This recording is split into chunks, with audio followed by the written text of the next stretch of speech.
and welcome to Tarts and Hearts. I'm Sarah, and she's Lindsay. And together we're working our way through an epic list of rom-coms in order to find and categorize tropes in the hopes of creating the nerdiest spreadsheet podcasts have ever seen. Welcome to Jane Austen month. Hooray! The second? I think, well, the first technically was Pride and Prejudice month. Oh, right. We did Pride and Prejudice month. Also known as Darcy Palooza. Yes. Yes, so now this is now it's generic Jane Austen month, not Jane Austen for month? The last time. And we are doing Bride and Prejudice. Yes, from 2004, which I think is interesting. I would like to, I'm sure there's an Austen scholar out there of like how well this did and then just got totally trampled by P&P coming out the next year. Yeah, I feel like more people would talk about this if 2005's Pride and Prejudice hadn't immediately come out. Mm-hmm. Because, I mean, it's pretty good. I don't love this Darcy. Like, he's my least favorite Darcy, I've decided. Yeah. And I don't like what they did with Wickham. Yeah, they made it too small. Yeah, and I think, like, he was too big a character. It's hard to know. It was just like, it just got so boring. Yeah, it was, the stakes were too low. Yeah, I think that's what it was. It was like, he was just there, and I'm like, yeah. It was, yeah. He wasn't creepy enough, and the stakes were too low for that. But, so, this is like a Bollywood interpretation of Pride and Prejudice, and so has a ton of Bollywood influences. The writer and director is Gurinder Chadha, who did Bend It Like Beckham. Mm-hmm. So I think there is a lot of things, for example, the fact that they don't kiss, it also works nicely with Regency period, but it's very Bollywood. Like, that's just not a thing that is shown in public. Mm-hmm. Mm-hmm. So, and it's also a musical. I know, which I think like is also Bollywood, and it's a good introduction into Bollywood for people like us. Yes, yeah, people who aren't super Bollywood familiar. Mm-hmm. Although when would that have been? When I lived in New Zealand, my flatmate was the president of the Indian Student Society, and so I got to go to like their ball, because all the different societies in New Zealand at university have balls, and so that was in like 2001, and got to learn like some dances and eat fun food, and it was very fun. That sounds super fun. Not that it was anything like this, but yeah, when he talked about like the screwing in the light bulb and petting the dog, like my Indian friends at the time, like that was how they were telling me how to do these Bollywood dance moves. Yeah. So it wasn't like he didn't make up those no, terms of, like I'd heard them yeah. before. He's just a problematic pretending like he man. Had. Yeah, he's problematic for many other reasons. Yes. We'll get there. Yes. Yeah, your thoughts, Liz?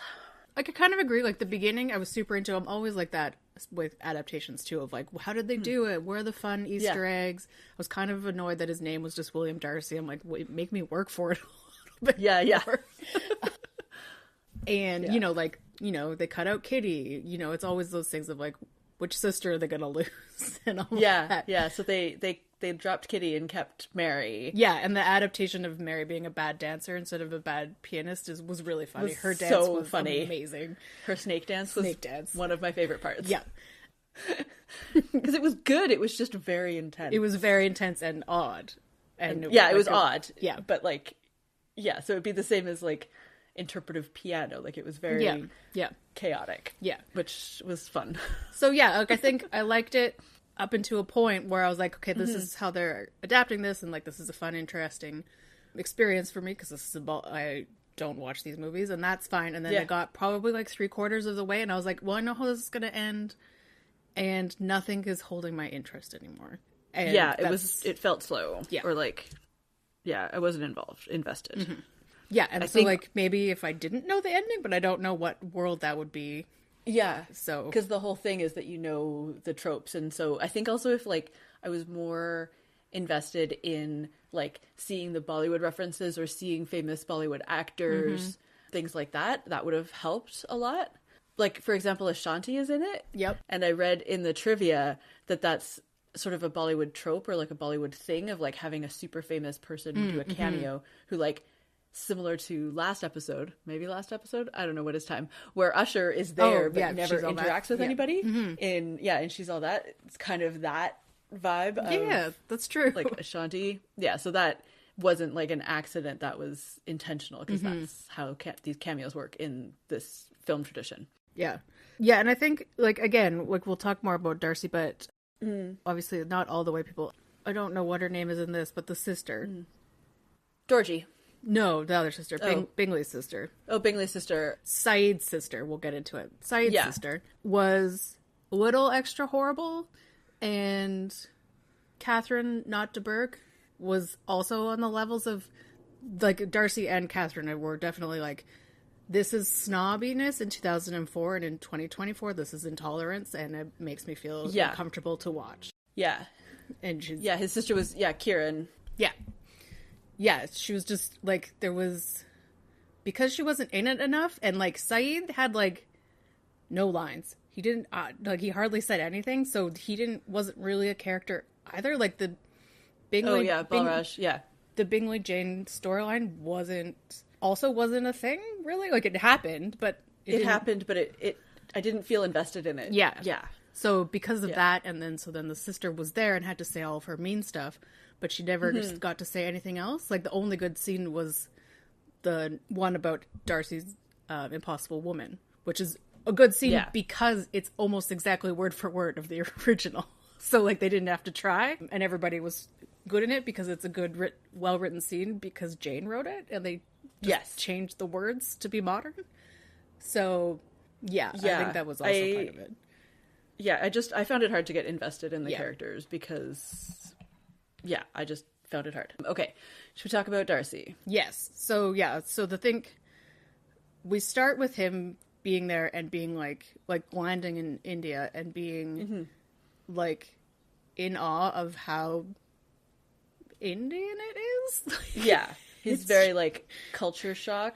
Yeah, but negatively of like I didn't expect flying to India from America to then have to be deal so different. with India. Like it was. Why isn't this like the same as my house? Yeah, basically. I think it was for a man who apparently like travels the world and owns international hotels. He was really not well traveled in, I guess, not London or Western LA.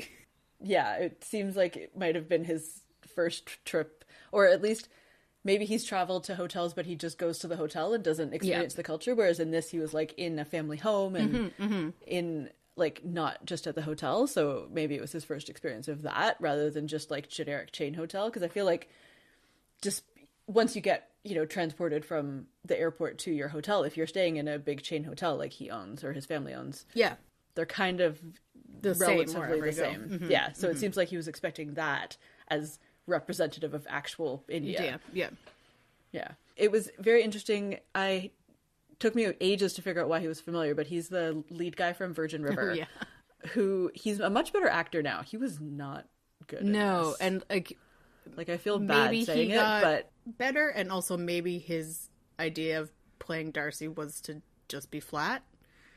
Yeah, he was like, I have to be snobby and walled off, so I'll just be flat and stare at people and be rude. Yeah, he didn't what do Darcy this is. Yeah, like there was no there.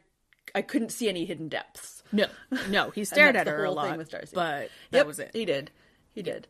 And also, instead of just being like judgy and snobby, he's very like judgmental of like things like arranged marriages that he has no idea how they actually work and just judges them based on the fact that they're like called arranged marriages. Yeah. But then at least in that case, the people call him out of like, no, like this is our culture and we like work with our parents to pick a husband or a wife. Like it's not arranged. Like it is arranged in terms of like it's different. A blind date that quickly leads to marriage. It's not all of a sudden you're walking down the aisle with a complete stranger. Yeah. You're allowed to, meet people and decide if you want to marry them. It's very similar, it's June 2024. So yes, it's watching Bridgerton. Similar. It's like not dissimilar to that where like you get a choice.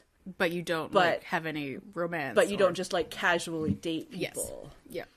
Yeah. Like you go from meeting to engaged quickly. Yeah. And I think like a lot of it is like, he's instead of being snobby to Lolita and her family, he's snobby about all of Indian people. Exactly. Yeah. It's just like, why did we make this choice? And like the mom is being a busybody, but like that's what people asked her to do. Like she's setting people up and they've asked for it. Yeah.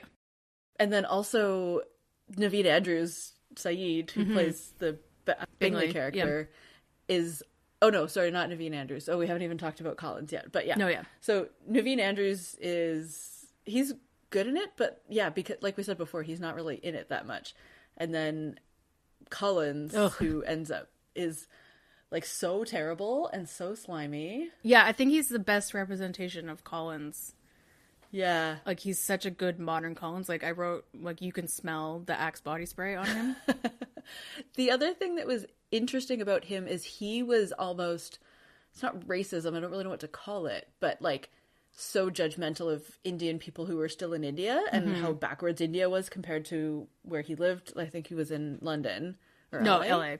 LA. He was in LA. So he was like, oh, everything in LA is better, blah, blah, blah. Like so judgmental of people who hadn't emigrated. Mm-hmm. And like, I think probably because he's Collins and he's a incredibly unsure person hiding behind fake confidence that that's what he used to build himself up.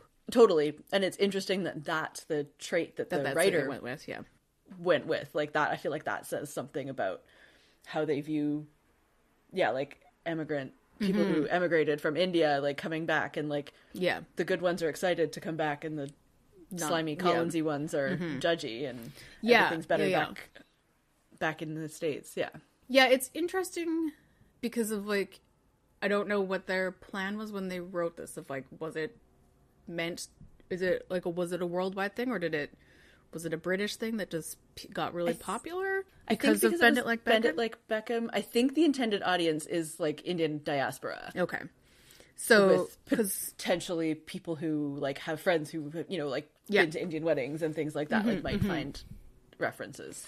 Yeah. So it's just one of those things of like, I don't know, even in 2004, I don't know if they walked this line well enough. But it's hard to say because it's been 20 more years and I'm like, I don't know. And I don't know how it was received then because I wasn't paying attention, but I don't know. Yeah, like it wasn't widely released here enough for me to have been able to easily see it. Yeah.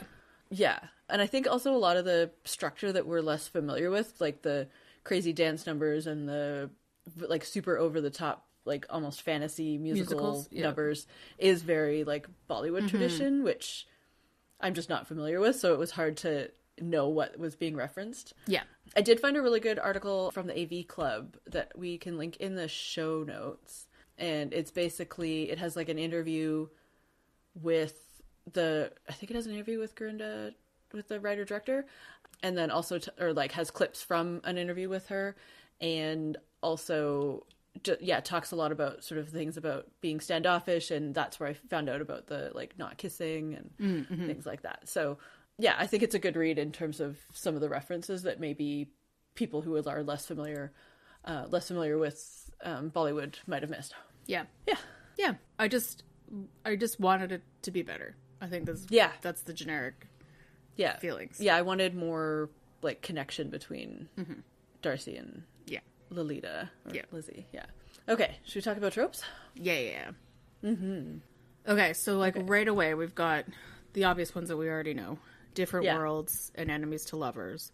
And then like I did put fish out of water for Darcy, but I don't know if that's a real trope because he's kind of like a snobby fish who refuses to go in the water.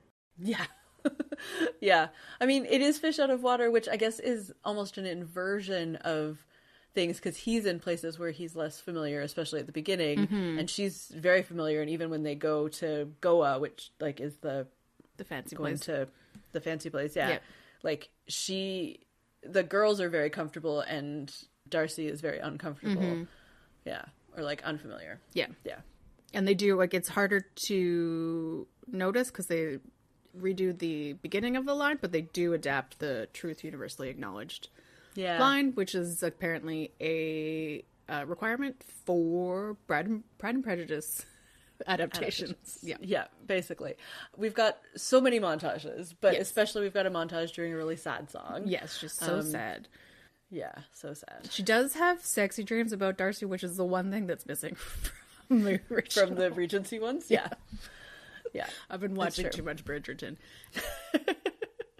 We do, also that's featured in the montage, and then the rest of it is old tech. It is 2004, but the best part was the sad montage of all of them like leaning over the one huge computer to check their MSN. Oh, so good. Good times. And the dating like matchmaking websites too were very like GeoCities UI. Okay, we've got running through fountains in slow motion to a musical number. I really know liked this scene. Which trope this is, but it was definitely a trope. It felt tropey. I liked it. I liked it too. That part was fun. It was probably my favorite number. Oh no, my favorite musical number was the one at the very beginning, like when we're talking about then when they say what the purpose is of like the guys and girls all to see each other, and they do this like hilarious with the giant choreo. Yeah. Was it Butterflies, or was that again Bridgerton? No, I don't know. That was definitely Bridgerton, but yeah, there was something about flowers. There was something about the women. Yeah, something about flowers, or I can't remember. It was cute though. Yeah, I like that. And then at the end, there's a double wedding. Of course there is. Hooray! Yeah, so I'm into that. Okay, Lindsay, does this movie pass the Bechdel test? Probably, on a technicality. Yeah. This is another problem with all adaptations. Not all. I will not say all, because the other two ones, the other three modern ones that we've covered, even though Lizzie Bennet was very loosely covered, have been able to change this. But like similar to when we talked about Sense and Sensibility, spoiler alert, for next as well, when it's their job to find men, I do like to give them a pass, because that's what they have to do. They have no other their purpose open to them, really. But this one, I was just like, you didn't really go further than that. And I don't know, like, some of that is like they were uncertain, like they were looking for arranged marriages and that kind of thing. So it's a little bit harder to squeeze, but I'm just like, you still could have done something. Yeah, they could have had more conversations about their lives outside of just finding a husband. Would have felt more real. Yeah. Okay, let's make a pie. Okay, so like this is a Bollywood musical dance movie, so there is a lot of singing, which is fine. Mm-hmm. It was a lot. Some of it was more random than others, because there was like singing, there was like dancing that everybody could see, and there was singing that everyone could see, like when Ashanti was there, and then there was like musical numbers in the streets. Like the song that the sisters sing about Collins was fun. I like that one. I like that one. Yeah. But there are some other ones where she was like singing way too high. Yeah. And it was just like, anyway, there was a lot of songs. And they were songs appearing from nowhere. Like, appearing from nowhere. And a lot of them, I'm like, I don't know what I'm going to get next when it's obvious that a song is coming. It was very non-uniform. Let's go with that. Yeah. Songs from nowhere. I don't know, like 20%? Yeah. 30%. 30%. Yeah, okay. Okay. As is tradition in our Pride and Prejudice adaptations, we have to put Darcy staring in the pie, because it is required. Yeah, it is required. 20? Yeah, I think so. Like, he does stare, but it's not enough. Not enough. There's not enough feeling behind the staring, I think. Like, the staring is flat. Yeah. Yeah. And I'm like, is he staring at you because he's in love with you, or is it because he can't understand your culture?